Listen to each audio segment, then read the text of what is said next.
about dogs. There. All right, and we'll just put them down here for now.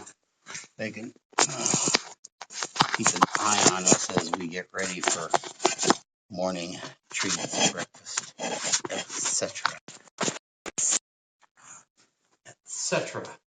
Hat off, scarf off. Are you guys gonna be ready for some treats this morning?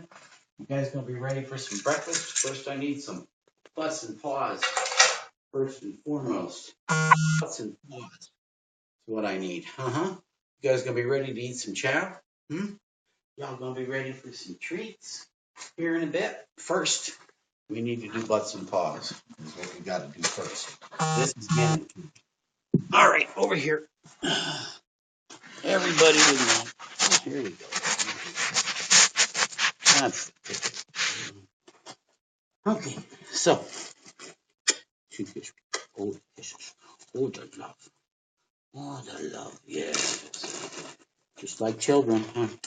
Just like 2 to 3 year old children, huh? All right, hang on. Butt cleaning. Butt number 1 done. Not bad, not bad. Oh, getting a good snifter, huh, Dickies? And Mr. Zeke cleaning butts. Remember, they don't have doggy Charmin. You know, they don't have the ability to clean their butts. And when you come in from the outside after they have done their business, their little buttholes can be just as dirty as humans. So cleaning off their butts also helps ensure that you don't have butt stains on your carpet or couch or furniture. And we also clean off paws. This is a no shoe household. I insist. I know what's on the bottom of shoes. You want to make your carpets last longer, keep your house cleaner, keep nasty things like bird poop, dog poop, cat poop, and all the animal poop and pee that gets deposited outside almost anywhere. Keep it off the inside of your home as much as possible. Don't forget also 5 trillion cigarette butts tossed on the ground, and every one of them, especially when wet, is a little pill poison. I've seen them in playgrounds. Children, barefoot children stepping on wet cigarette butts. That's just like handing them cancer, because it will be absorbed. That can be absorbed through the skin. Some of them are horrible. I mean, things like urea. Oh, it's nasty. There we go. Like I've said before, clean your dog's eyes often. They don't have thumbs. They've got no way to clean out their eye schmutz. There, is that better? Huh? Is that better for you guys? Yes? Well, I would think so, huh?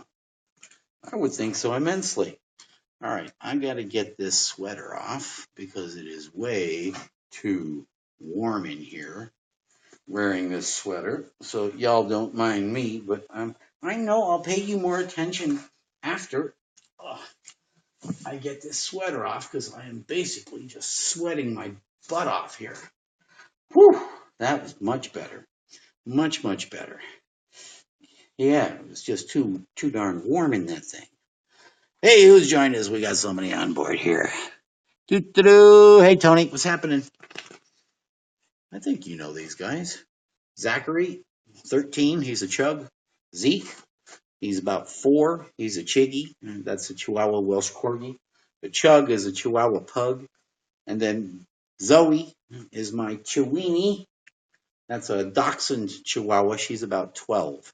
So 13, 4, 12. Right? Add in a 18-year-old tabby cat, and I got about 40-something years worth of pets. Right? Thereabouts. Yeah. Whew. Also enjoying a little vape this morning. Yes, sir. Mm-hmm.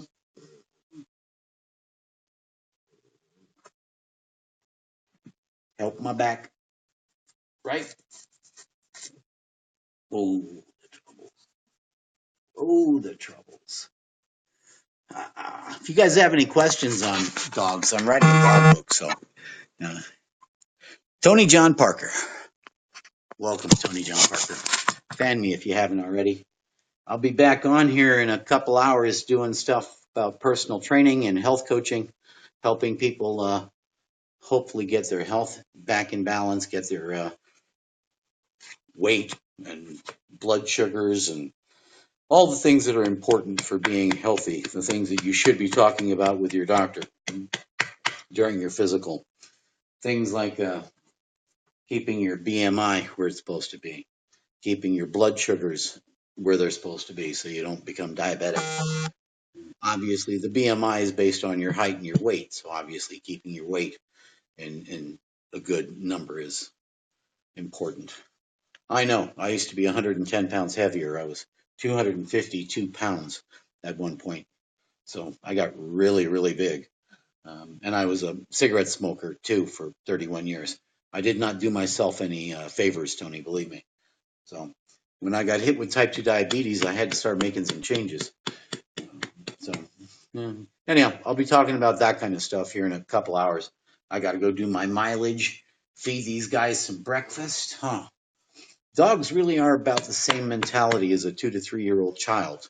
Emotionally, intellectually, obviously some are more intelligent than others.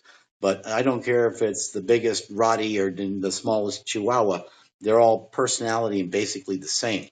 And if anybody tells me there's an aggressive dog breed or a dangerous dog, that's stupid. It's the human beings and how they train the dog, not the dog.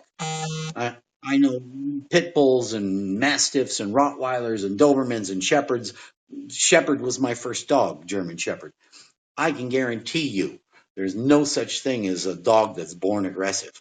They are trained that way, or they're allowed to turn that way by being neglected.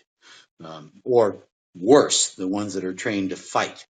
Don't even freaking start me. And of course, unfortunately, we have a real bass-ackwards attitude about pets and animals in this country. Just this last year, in 2017, over 10 million cats and dogs were euthanized in shelters in America. I mean, I mean, you want to talk about a whitewash term?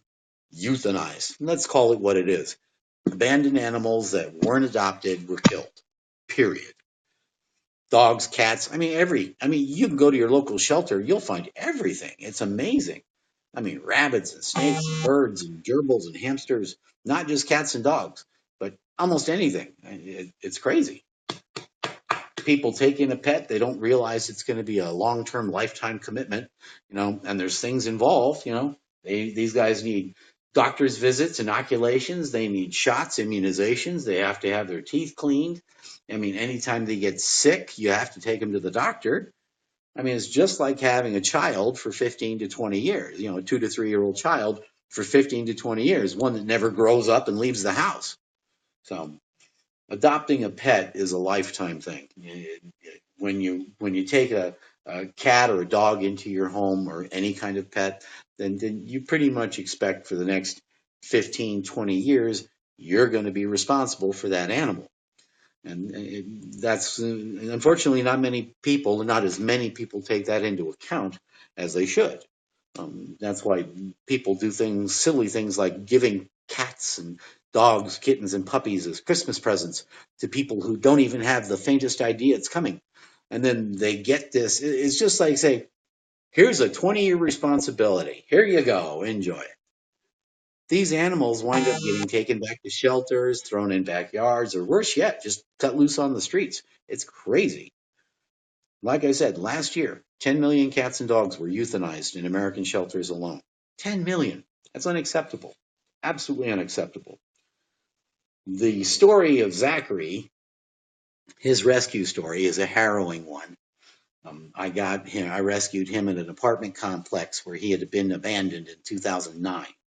And this little guy had been left in the apartment. These people moved out, left him in the apartment.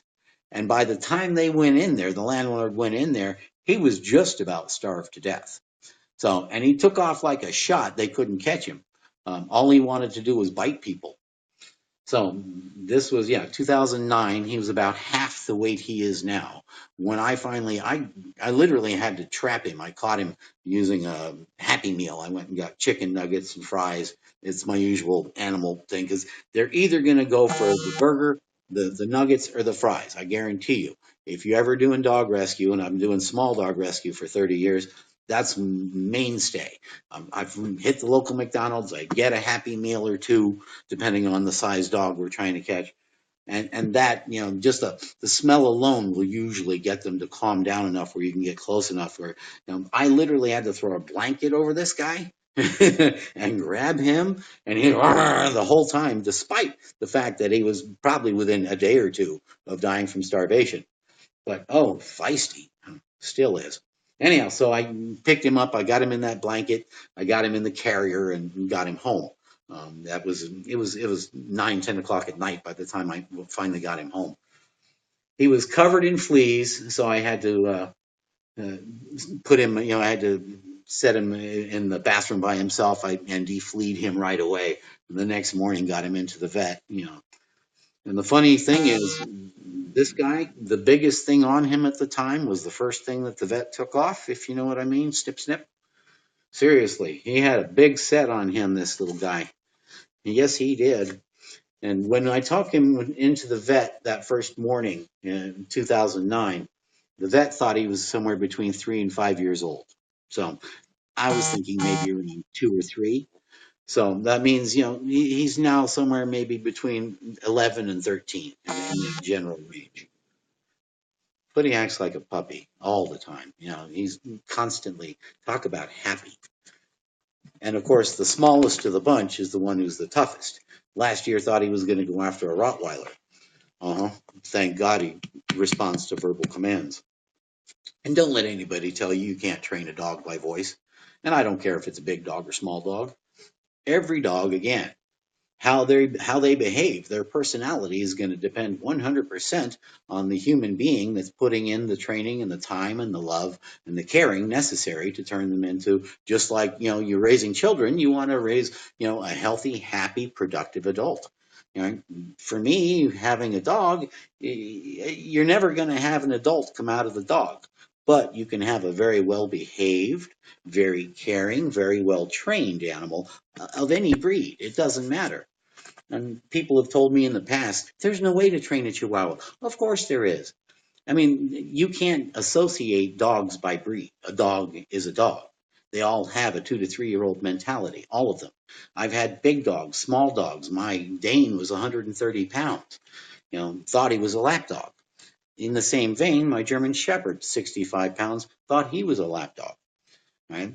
No dog is born aggressive. No dog is born a bad dog. There are no such thing as an aggressive breed.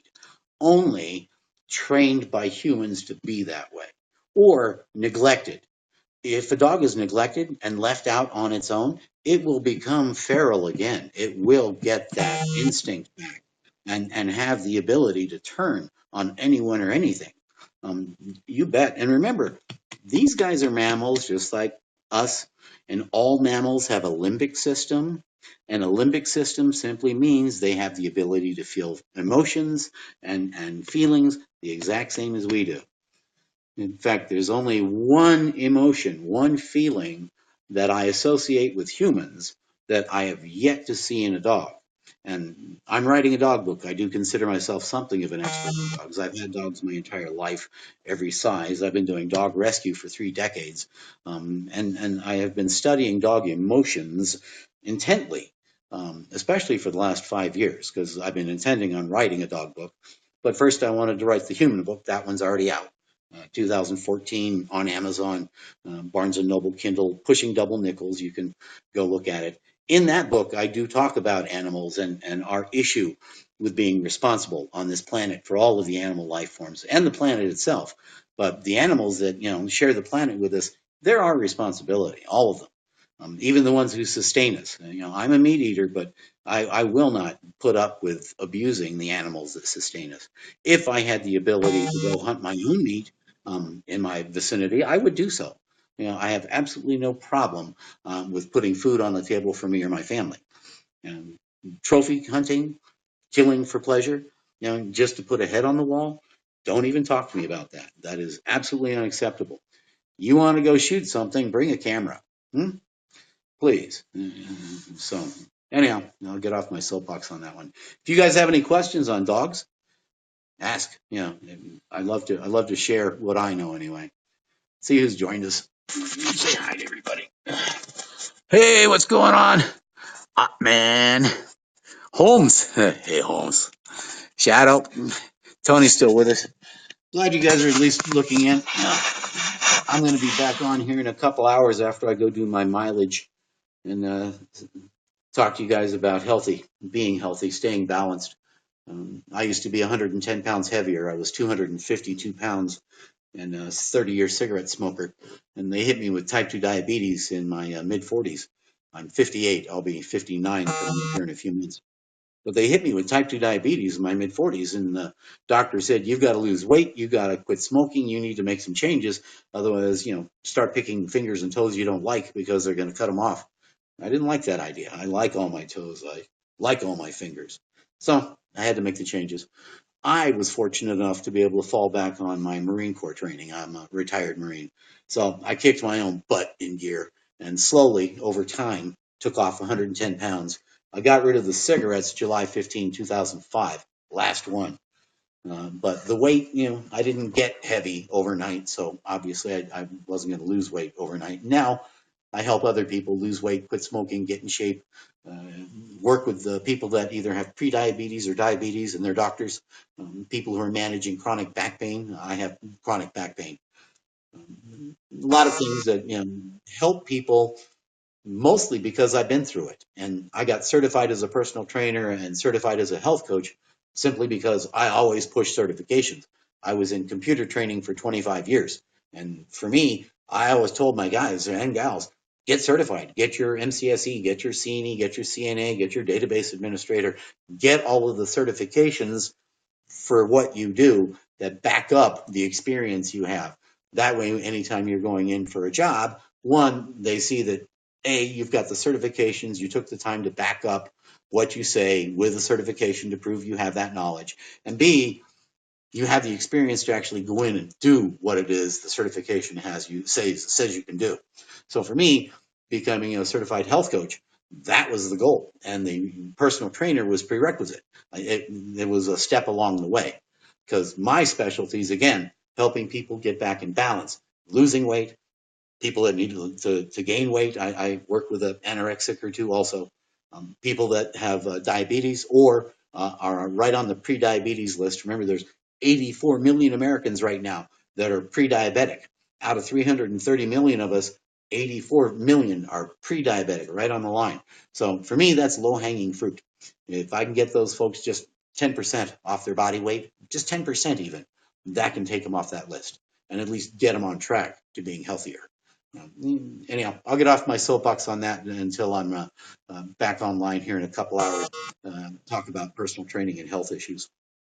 I just put it under Ask Questions. I figure you can see I'm under Personal Trainer Brad. If you can't figure out Personal Trainer Brad's going to be talking about health issues, then you'll find out quick enough. Anyhow, if you guys have any questions on dogs while I'm here, hit me up. Let me put I love bib overalls. Just always have. Ever since I worked on a farm for a season in Kentucky. Love the bluegrass state. But I just love them because they're handy. They're easy to wear. And for you guys, I take my phone and I put it in this top pocket. So when we go out for a walk, you guys can follow along. It's kind of cool. I don't know if it gets anybody dizzy or anything, but it's kind of fun. Huh. And dogs need to be walked regularly. They also need to be talked to, cared about, right? And fed. You guys ready for some chow? I think they're ready for some food. Zach, you ready for some food? Zoe, are you ready for some food? You guys want some treats? You can't tell me they don't understand language. Nobody can tell me they don't understand language. In fact, we recently found out through active MRI studies, San Diego University, I believe it was, they took a couple of golden retrievers and they did active MRI, magnetic resonance imaging of the brains while they were being spoken to. And we found out that dogs process words and language in the same part of the brain we do, the left hemisphere. Same part of the left hemisphere too. So for anyone to try and tell me that dogs don't understand words and language, no. About the same mentality as a 2-year-old child, 2 to 3-year-old child. And that's pretty much the way they stay. They do not, they don't grow up and get jobs and go to college and move away. When you have a dog or a cat, that's a 15 to 20-year commitment, from beginning until either to the end of their time or the end of yours. Huh. And I've had animals pass away in my arms. I recently lost a purebred Chihuahua who I had for 15 years. He passed away, old age, in my arms. And a yellow tabby cat passed away, funny, 2 weeks right before me. Not that it was funny, but this was just a couple years ago. So anytime you have a pet, that's something that you're going to have to face. They get old. They pass away. They don't live as long as us. Unless, of course, you have a parrot. Parrots can outlive humans easy. 50, 60, 70-year lifespans on parrots. In fact, I have a tabby who's 18 years old. Cassie. She's not even going to, I don't even know if she even hears well anymore. Sound asleep. 18 years old. She's been with me since 2003. And the funny thing is, she was feral when I got her. She was a couple years old. She was feral when she came to me. And if any of you are aware, feral cats don't meow. Huh. Say feral cats don't meow. They don't. You guys ready for some breakfast? Huh? You ready for some treats? They get their main meal in the evening. Yep, they get their main meal at night. So in the morning, I just give them a few different kinds of treats that they like. Trying to cut back on their treats just a little bit because this one especially is getting heavy. And Zoe hasn't really gotten heavy. She's 12 years old, and for 12, she's not really heavy, although the doc says she could lose a few pounds. Zachary has been 11 pounds ever since he came back up to weight after almost starving to death. How's Zach? So Zachary's been at the same 11 pounds for many years now. Like I say, he's been with me since 2009, Zoe since 2007, and Zeke for it'll be 3 years come this fall. All rescues. All my dogs, all my animals have always been rescues. If you guys have any questions on this, let me know. Thanks, Tony. Appreciate it. Hey, you guys capture a few moments and put them on my wall, would you? So I can get the dogs on there. I'm not sure how to do it. I know there's some folks that know how to do that capture thing where you capture a moment and put it on the wall. I think they're adorable. They should be on. Zoe on our Facebook page for my book, Pushing Double Nickels, she had one post of one of her pictures that got 2,000 likes. Yeah, she was very popular. Zoe, where are you going? Hey, get your butt back over here. Are you ready for breakfast? Are you hungry? Are you ready? One of the best microphones ever, you guys. The Blue Snowball. When I do my writing, like I said, I'm writing a dog book that's coming out later this year. I do it audibly with using Dragon Naturally Speaking. In fact, that's how I wrote most of Pushing Double Nickels. This came out in 2014, Pushing Double Nickels. You can find it on Amazon, Barnes & Noble, Kindle, yada, yada. And I do have a whole chapter in there regarding how adopting a pet is a lifetime event. When you take an animal into your home, that animal will be with you or should be with you their entire life. For me, there's no such thing as rehoming an animal. I don't know who came up with that term, rehoming an animal. I mean, you mean you abandoning it? Giving it away? Sorry, I personally could never do such a thing. It'd be like giving away one of my kids. I couldn't do that either. Anyhow, if you guys have any questions on dogs, hit me up. I love sharing what I know. I've been watching these guys, like I say, for 50 plus years. All right, I'm going to try and say this. Man, Nanmur Garcia. I know I got the Garcia part right. Anyhow, welcome. I'm glad you could join us. I'm going to take these guys in the kitchen. Oh, look. Now look at this. You want to talk, you could title this one Anticipation, if anybody wants to capture this moment. Yeah, seriously. If you would, if somebody capture this is just way too cute because what they're waiting for is the word to go into the kitchen and have TREATS's. If I say the word, then you guys ready for treats? Yes? No? Oh, they say, oh, Dad, you've fooled us too many times already. You've already said it too many times. Yeah, if we don't believe you till you go to the kitchen. All right, you ready? Come on then. All right, let's go. Come on. Here we go. Y'all ready? You gonna be ready for these? Turn on the light. Here, where can we put you guys for the best view of the situation? Put Joan down. About right here initially. That way